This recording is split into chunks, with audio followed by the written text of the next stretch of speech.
Magandang gabi, Boss Pao. Ako po si Adrian. Tubong San Jose, Nueva Ecija. Bata pa lang ako ay ramdam ko na iba ako sa karamihan. May mga bagay akong nakikita na hindi kayang makita ng ordinaryong mata.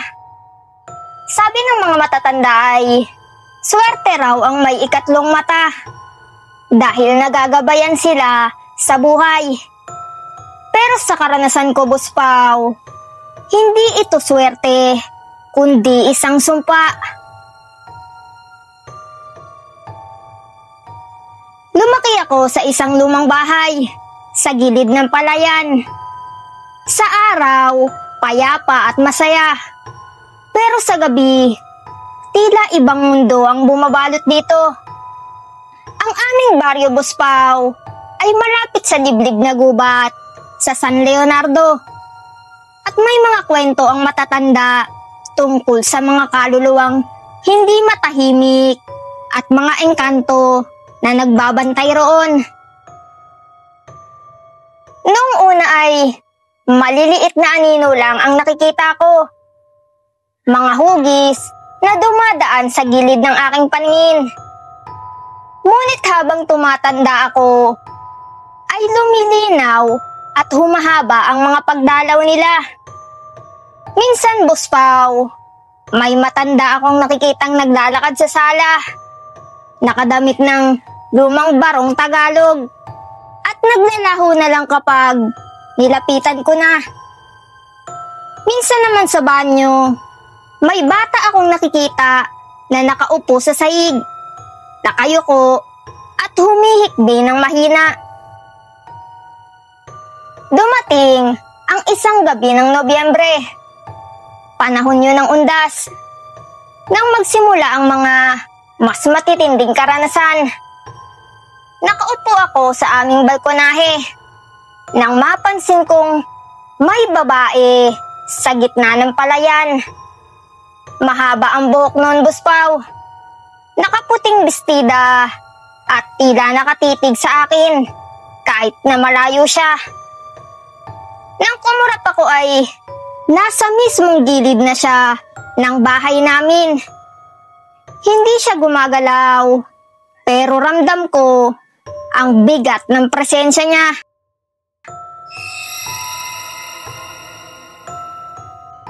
Mula noon ay gabi-gabi na akong ginugulo.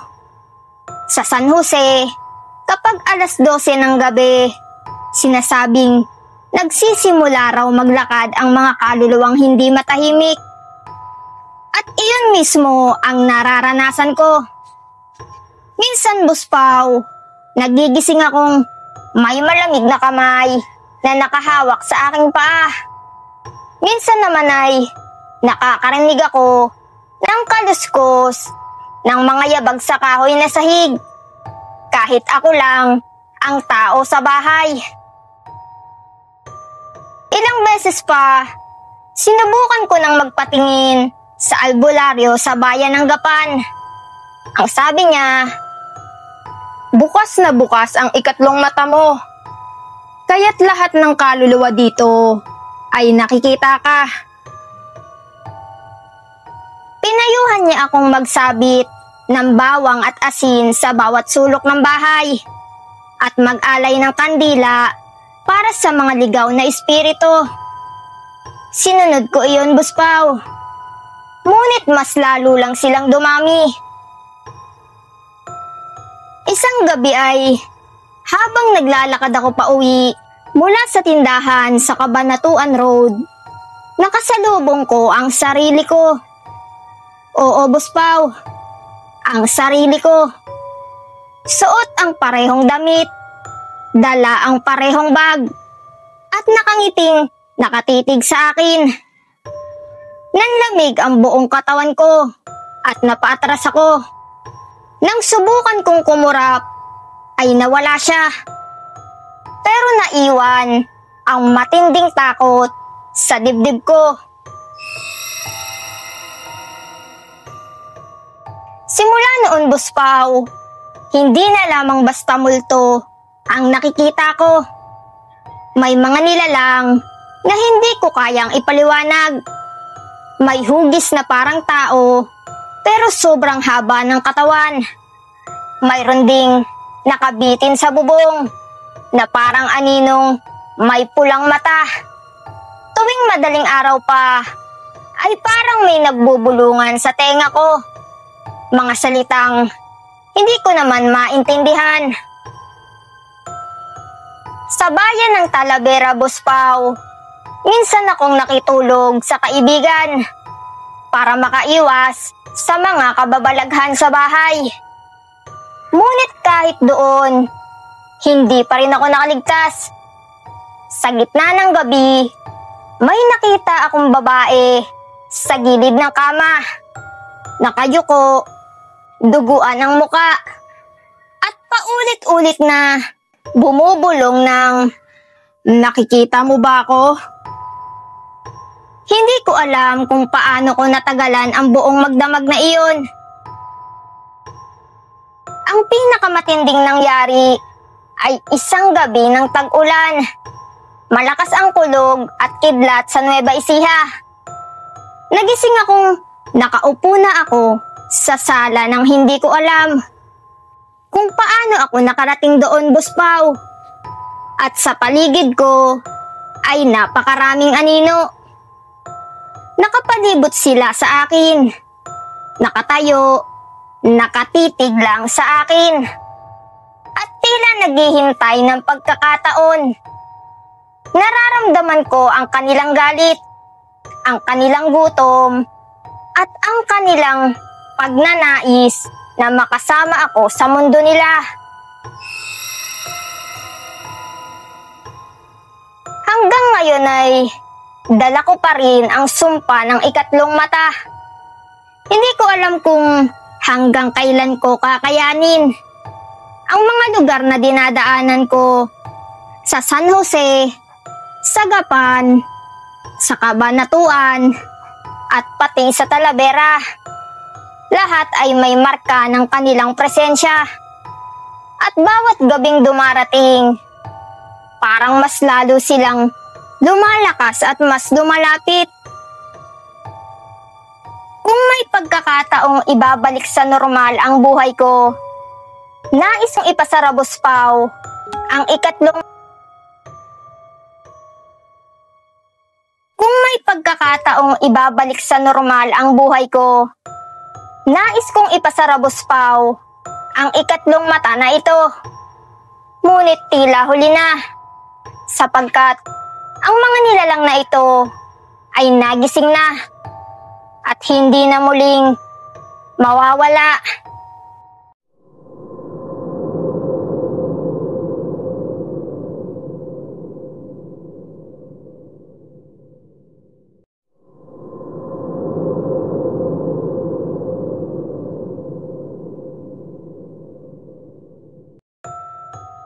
Isang magandang gabi po sa lahat. Ako po si Uno. Tubong San Pablo, Laguna ako. At lumaki ako sa isang payak na pamilya. Mahilig akong mag-aral at tahimik lang sa klase. Hindi ako palabarkada. Kaya mas madalas ay nakaupo lang ako sa bandang gilid ng classroom. Pero ang isang taon sa high school namin, sa Liceo de San Pablo, isang karanasan ang hindi ko malilimutan. Isang karanasang hanggang ngayon ay kinikilabutan ako kapag naaalala ko. Noong fourth year ako, Boss Pao, lumipat sa aming klase ang isang bagong estudyante. Wala siyang masyadong kakilala. At gaya ko, tahimik din siya, Boss Pao. Ang ipinagtataka ng marami ay kahit laging present sa class record, madalas daw hindi nila nakikita. Ako mismo ay palaging katabi siya dahil laging may bakanteng upuan sa tabi ko. Sa simula, Boss Pao, parang normal lang naman. Mahina lang siya magsalita. Parang may mabigat na dinadala. Pero walang kakaibang napapansin. Hanggang sa isang araw, nagsimulang magbago ang lahat. Buwan iyon ng Oktubre. Malapit na ang undas. Maraming kwento-kwento tungkol sa mga multo sa eskwelahan.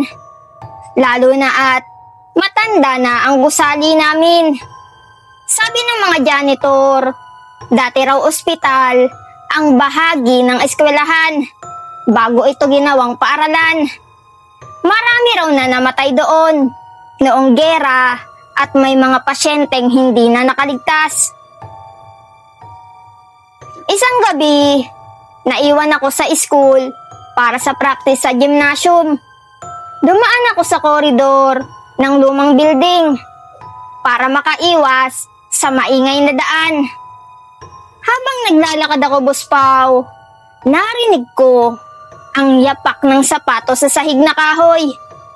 Paglingan ko ay ang classmate kong bago iyon. Nakatingin lang sa akin mula sa dulo ng koridor. Hindi siya gumagalaw, Boss Pao, pero ramdam ko ang bigat ng titig niya. Tinanong ko kung bakit siya nandoon, pero hindi siya sumagot. Nang palapit na ako ay bigla siyang nawala sa harapan ko. Kinabukasan, nagtanong ako sa seatmate ko kung kilala niya ba yung transfer student na katabi ko palagi. Doon ko nalaman na wala raw bagong estudyante sa class list namin. Nang ipakita ko ang attendance sheet na palaging may pirma sa tabi ng pangalan niya, doon ko lang nakita na matagal na pala itong nakalista. Taong 1998 pa. Mas lalo akong kinilabutan nang malaman ko sa faculty office na isa sa mga estudyante ng eskwelahan ay namatay sa mismong classroom namin, Boss Pao.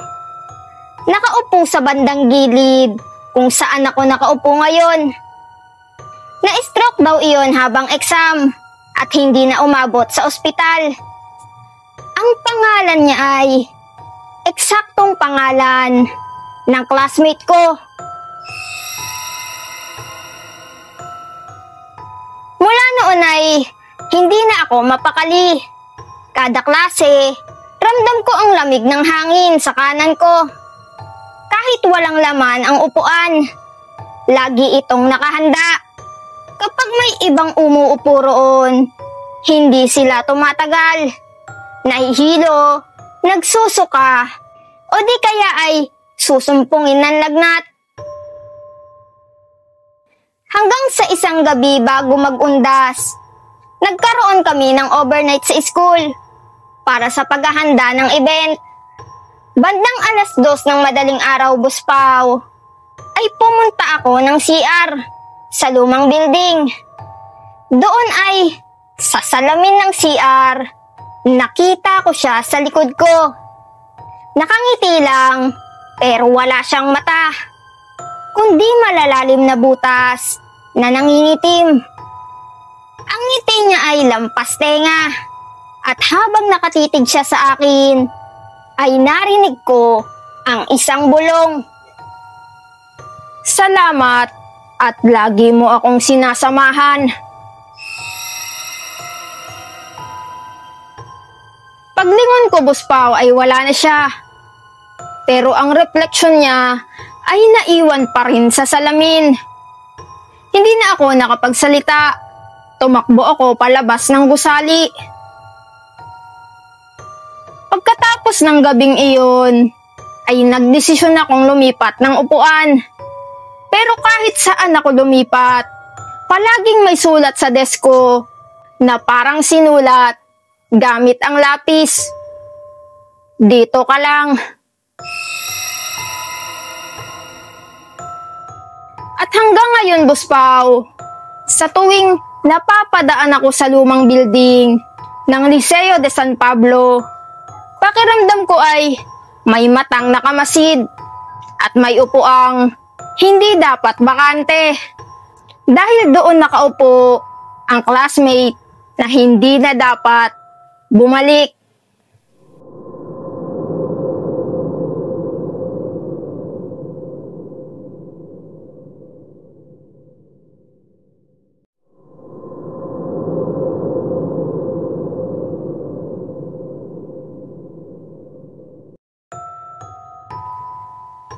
Isang magandang gabi, Boss Pao. Ako po si Juan. Isa akong ordinaryong manlalakbay na madalas magbiyahe mula Maynila papuntang norte o timog para sa trabaho at paminsan-minsan ay para makalayo sa gulo ng lungsod. Pero ngayong gabi, ikikwento ko sa inyo ang isang karanasan ko na hindi ko na malilimutan. Isang biyahe na binalot ng hiwaga, takot, at mga kababalaghan.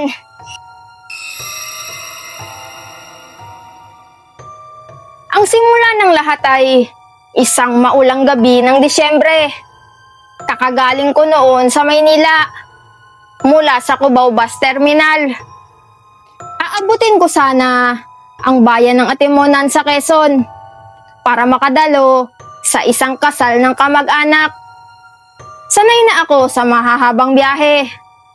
Ngunit nung gabing iyon ay tila kakaiba ang lahat. Mula sa simula pa lang, parang may mabigat na presensya sa paligid. Parang may mga matang nakamasid mula sa dilim. Sumakay ako sa isang lumang bus na halos kalahati lang ang laman. Mga estudyante, mangilan-ngilang matatanda, at iilan na mga mukhang galing sa trabaho. Habang papalayo ang bus mula sa ilaw ng lungsod, unti-unti itong nilamon ng dilim ng Sierra Madre. Ang malalalim na kurbada ng daan, ang hamog na bumabalot sa windshield, at ang patuloy na buhos ng ulan ay nagbigay ng pakiramdam na tila kami ay tinutulak papunta sa ibang mundo.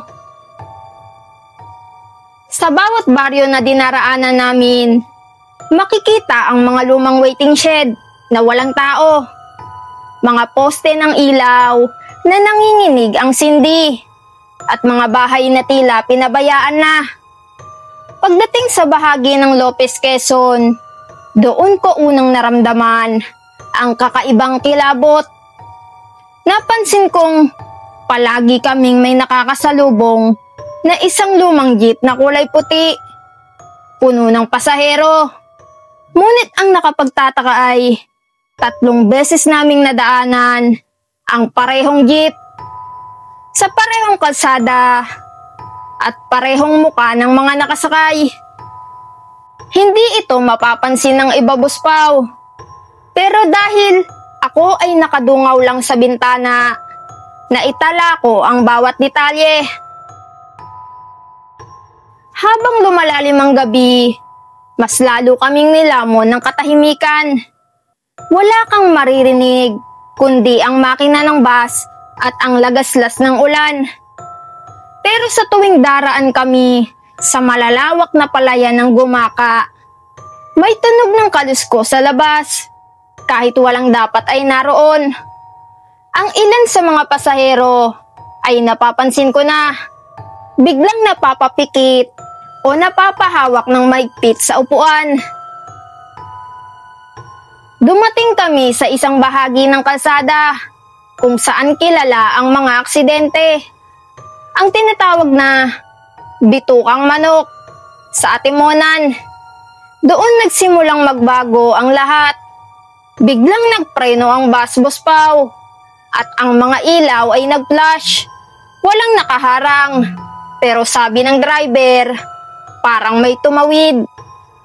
Ang nakakatindig balahibo ay, sa pagdungaw ko sa gilid, nakita ko ang isang babae na nakaputing bestida. Nakatayo lang sa gitna ng ulan. Nakayuko siya, mahaba ang buhok, at tila walang pakialam na may bus sa harap niya. Nang kumurap ako ay nawala na siya, Boss Pao. Habang naglalakbay, napansin ko ring unti-unting nababawasan ang mga pasahero. Hindi dahil bumababa sila sa terminal, kundi dahil tila naglalaho sila. Sa isang iglap, ang lalaking katabi ko na kanina pa nakasandal at natutulog ay biglang wala na. Wala akong narinig na yabag. Wala akong nakitang bumaba. Umiikot ang aking paningin, Boss Pao, at nakumpirma kong unti-unting kumukonti ang tao sa bus.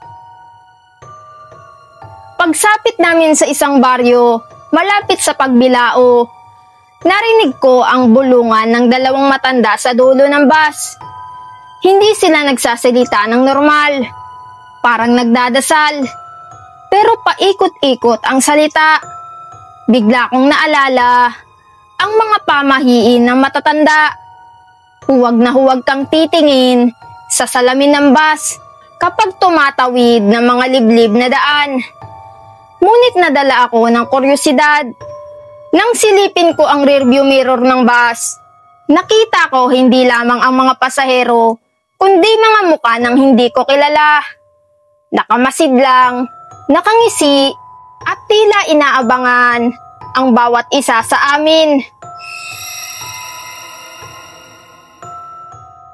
Pagdating namin sa isang madilim na bahagi ng kalsada, huminto ang bus.